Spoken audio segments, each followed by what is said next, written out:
कलकत्ता में 6 महीने पहले एक डॉक्टर बेटी के साथ बलात्कार हुआ और फिर उसकी हत्या कर दी गई थी। उस मामले में कोर्ट का फैसला आ गया है और कोर्ट ने एक व्यक्ति को आजीवन कारावास की सजा दिया है। फांसी की सजा नहीं हुई है। जिसको आजीवन कारावास दिया है उसकी नागरिकता खत्म नहीं हुई है। जिसको आजीवन कारावास दिया है उसकी प्रॉपर्टी जब्त करने के लिए कोई प्रावधान नहीं किया है। लेकिन कम से कम अच्छी बात यह है कि 6 महीने में सजा हो गई, 6 महीने में फैसला आ गया। हालांकि अब इसको चैलेंज किया जाएगा, मामला हाई कोर्ट में जाएगा, हाई कोर्ट के बाद सुप्रीम कोर्ट तक आएगा। देखना यह है आगे क्या होता है। लेकिन जो 6 महीने में सजा हुई है इसका सबसे बड़ा कारण यह है कि उसका नार्को टेस्ट हुआ था, पॉलीग्राफ टेस्ट हुआ था। दूसरा मुख्य कारण यह है कि यह मामला पूरे देश में डिबेट का विषय बन गया था। पूरे देश के डॉक्टर हड़ताल पे चले गए थे। केवल कलकत्ता के डॉक्टर हड़ताल पे नहीं गए थे, पूरे के पूरे देश के डॉक्टर हड़ताल पे चले गए थे और एक दो दिन नहीं, कई कई दिनों के लिए हड़ताल पे चले गए थे। तीसरा बड़ा कारण है इस मामले में जल्दी सजा आने का कि बंगाल के प्रत्येक जिले में धरना प्रदर्शन हुआ था, प्रत्येक जिले में कैंडल मार्च हुआ था। इवन दिल्ली में भी हुआ था, मुंबई में भी हुआ था, लेकिन बंगाल के तो हर जिले में कैंडल मार्च हुआ था। चौथा बड़ा कारण है जल्दी फैसला होने का, 6 महीने के अंदर फैसला आने का, कि मामला सुप्रीम कोर्ट में चल रहा था और सुप्रीम कोर्ट भी लगातार इसको मॉनिटर कर रहा था। हाई कोर्ट भी मॉनिटर कर रहा था, सुप्रीम कोर्ट भी मॉनिटर कर रहा था। मामला पहले इसको कलकत्ता की पुलिस इसकी जांच कर रही थी, मामला फिर कोर्ट में पहुंचा, कोर्ट ने सीबीआई को मामला हैंडओवर किया। तो एक तरीके से 6 महीने के अंदर सजा होने का सबसे बड़ा कारण नेशनल मीडिया में खूब डिबेट हुई। दूसरा बड़ा कारण मामला सीबीआई को गया। तीसरा बड़ा कारण जनता का खूब दबाव था। चौथा बड़ा कारण डॉक्टरों का खूब दबाव था और पांचवा बड़ा कारण यह है कि उसका पॉलीग्राफ टेस्ट हुआ था। लेकिन हर घटना के साथ तो ये नहीं होता। जैसे केरल में एक बेटी के साथ 59 लोगों ने बलात्कार किया, जो उसने अपने शिकायत में कहा है। 59 में से 2 लोग अभी विदेश में घूम रहे, पकड़े भी नहीं गए। 5 साल में 59 लोगों ने बलात्कार किया और कई बार बलात्कार किया। आज तक किसी को ना आजीवन कारावास हुआ, आज तक अभी किसी का narco test, polygraph, brain mapping test भी नहीं हुआ है। क्यों? क्योंकि बंगाल का विषय सुप्रीम कोर्ट तक पहुंचा, मीडिया में उछला, खूब चर्चा हुई, सीबीआई को चला गया तो 6 महीने के अंदर सजा हो गई।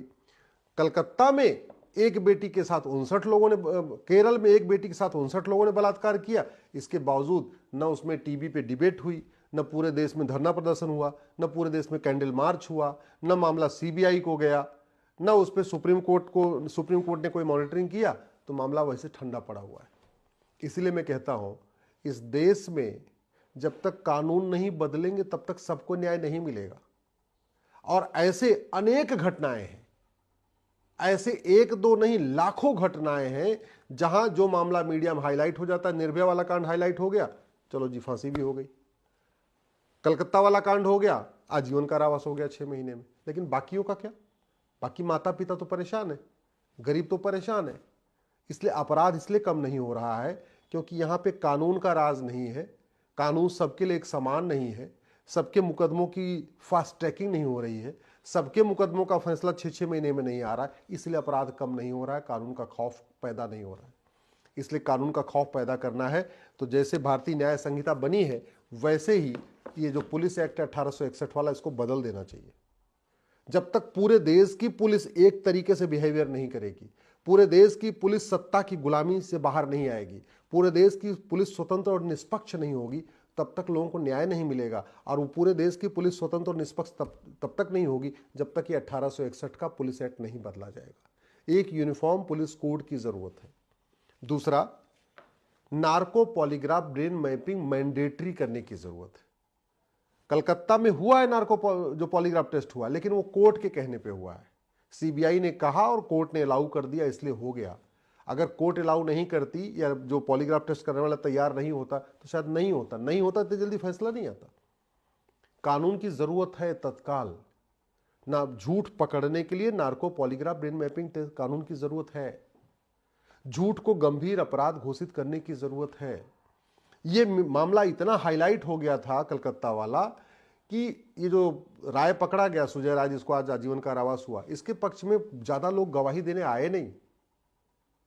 लेकिन अगर ये नॉर्मल केसेस में क्या होता है, झूठी गवाहियां खूब होती हैं। यहां झूठी गवाही इसलिए नहीं हुई, सीबीआई जांच कर रही थी, नेशनल इशू बन चुका था, नेशनल मीडिया का इस पे ध्यान था, पता चला मीडिया वाले गवाहों के घर भी पहुंच जाते, उनसे भी पूछताछ करना शुरू करते, तो लोग डर के मारे इसके पक्ष में गवाही देने ज्यादा गए नहीं। वहीं बाकी केसेस में खूब गवाही चलती, 100 गवाह, 150 गवाह, 200 गवाह, पता चला 4 साल तक गवाही चलती रहती है, जांच नहीं पूरी होती। इसमें तो सीबीआई ने जांच किया तो जांच भी पूरी हो गई, फटाफट जांच पूरी हो गई, फटाफट फैसला आ गया 6 महीने में। कल आप केरल वाला देख लीजिए, 5 साल में 59 लोगों ने, 59 लोगों ने रेप किया, कई कई बार किया, और अभी तक किसी को सजा नहीं हुई, इवन जांच भी कंप्लीट नहीं हुई है, चार्जशीट भी सबकी नहीं फाइल हुई है, 2 लोग तो अभी विदेश में घूम रहे हैं। इसलिए यूनिफॉर्म पुलिस कोड की जरूरत है, narco polygraph brain mapping test की जरूरत है, एक पुलिस चार्टर की जरूरत है कि आपको 1 घंटे के अंदर एफआईआर करना है और 1 महीने के अंदर जांच पूरी करना है, ऐसा पुलिस चार्टर चाहिए। एक जुडिशियल चार्टर की जरूरत है कि आप तारीख पे तारीख नहीं देंगे, मामले को ऐसे लंबा नहीं खींचेंगे, आप हर केस को 1-1 हफ्ते में सुनिए, मैक्सिमम जो डेट मिलनी चाहिए 1 सप्ताह की मिलनी चाहिए। जो मामला इस सोमवार को सुना जा रहा है अगले सोमवार को भी सुनना चाहिए, उसको अगले सोमवार को, सोमवार के सारे मामले सोमवार सोमवार सुनते जाइए, मंगलवार के मामले मंगलवार मंगलवार सुनते जाइए, बुधवार के मामले बुधवार बुधवार सुनते जाइए, मैक्सिमम 1-1 सप्ताह की डेट देते जाइए।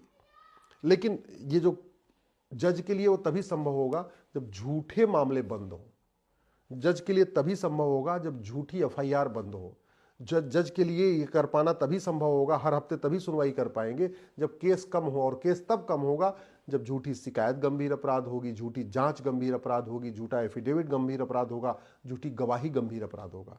और इसके लिए आपको इस भारतीय न्याय संहिता में एक चैप्टर जोड़ना पड़ेगा, चीटिंग, फ्रॉड, फोर्जरी, झूठ को गंभीर अपराध घोषित करना पड़ेगा, झूठे कागज बनाने और झूठे कागज बनवाने को गंभीर अपराध घोषित करना पड़ेगा। मुकदमा इसलिए भी लंबा चलता है, लोग झूठा एज सर्टिफिकेट बनवा लेते हैं, लोग झूठा बर्थ सर्टिफिकेट बनवा लेते हैं, लोग दुनिया भर के झूठे डॉक्यूमेंट बनवा लेते हैं। वो जब तक गंभीर अपराध नहीं होगा तब तक सबको न्याय नहीं मिलेगा। कलकत्ता की बेटी को इसलिए मिल गया, मैंने आपको पहले बताया, नेशनल इशू बन चुका था इसलिए मिल गया। कलकत्ता, केरल की बेटी को नहीं मिल रहा है, उत्तर प्रदेश की बेटी को नहीं मिल रहा है, बंगाल, बाकी बिहार, झारखंड और भी राज्य है, सबको 6-6 महीने में न्याय नहीं मिल रहा है, जबकि हो सकता है 6 महीने के अंदर मुकदमों का फैसला हो सकता है। ये इस केस से भी पता चल गया, लेकिन इस केस में इतना प्रेशर था, बाकी में जो बिना प्रेशर के वो भी हो सकते। हर जिले में एक narco polygraph brain mapping lab बनाने की जरूरत है। 800 जिले हैं, narco polygraph brain mapping lab बनाने की जो लागत आती है मुश्किल से 2 करोड़ आती है। भाई अलग से बिल्डिंग की जरूरत तो है नहीं, हर जगह आपके जेल बने हुए हैं, हर जगह आपके पुलिस ऑफिस बने हैं, पुलिस लाइन है ही है, आपके हॉस्पिटल हैं, किसी भी एक हॉस्पिटल में अलग से नार्को पॉलीग्राफ ब्रेन मैपिंग की लैब बना दीजिए। कलेक्टर के ऑफिस है, कप्तान के, मतलब पुलिस लाइन में चलो नहीं बना सकते, लेकिन हॉस्पिटल में तो बना ही सकते हैं नार्को पॉलीग्राफ ब्रेन मैपिंग। और हर जिले में गवर्नमेंट के हॉस्पिटल होते हैं, सरकारी हॉस्पिटल होते ही होते हैं, उसी में अपना 2-3 कमरे लेकर वहाँ एक narco polygraph brain mapping lab बनाई जा सकती है।